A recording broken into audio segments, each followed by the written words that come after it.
ఇప్పుడు మనం పార్ట్ 2లో సయాటికా లక్షణాలు ఏంటి అంటే కాజెస్ ఏంటి, ముందు దానికి ఎందుకు వస్తుంది అనేది వివరంగా తెలుసుకుందాం.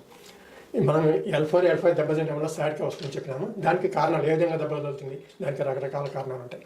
ఒకటి కింద పడినప్పుడు దెబ్బ తగలవచ్చు. రెండోది వచ్చేసి కాల్షియం లెవెల్స్ తగ్గిపోయినప్పుడు అరుగుదల స్టార్ట్ అయ్యి పెయిన్ రావచ్చు. అట్లా అరుగుదల స్టార్ట్ అయ్యి కుంగిపోవచ్చు అది L4 L5.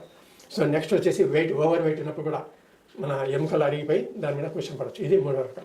నాలుగోది వచ్చేసి దీంట్లో మన ఏదైతే దెబ్బ తగిలి L4 L5 దెబ్బ తింటుంది అనుకున్నాం, దాంట్లో ఏ దెబ్బలే కాకుండా ఒక్కొక్కసారి సిస్ట్ కానీ ట్యూమర్ కానీ ఫామ్ అవుతుంది. L4 L5 మధ్యలో ఒక ఉడకబెట్టిన గుడ్డు బాగా ఉడికిందనుకునే ఒక బర్స్ట్ అయిపోయి ముందుకు బయటకు వచ్చేస్తుంది. ఆ విధంగా L4 L5 మధ్యలో ఉండేది ఈ క్వశ్చన్ ఏదైతే ఉందో అది కొంచెం బయటికి ఉబ్బెత్తుగా వచ్చేస్తుంటుంది. అది వచ్చినప్పుడు నరం తగులుతుంది కాబట్టి పెయిన్ వచ్చే అవకాశం ఉంటుంది. తర్వాత పిరిఫామ్ సిండ్రోమ్ అంటారు. దాన్ని కూడా ఎక్కడైతే మన పిరుదుల దగ్గర ఉండే కండరాలు టైట్ అయిపోయినప్పుడు ప్రెషర్ పడి దానివల్ల కూడా పెయిన్ వచ్చే అవకాశం ఉంది. ఇట్లా రకరకాల కారణాలు ఉంటాయన్నమాట.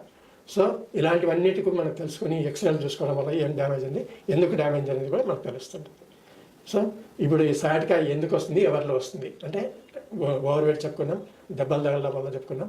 తర్వాత ఈ L4 L5లో ఎక్కువ కూర్చొని కూడా అది కూడా ఇంజరీ కిందకి వస్తుంది.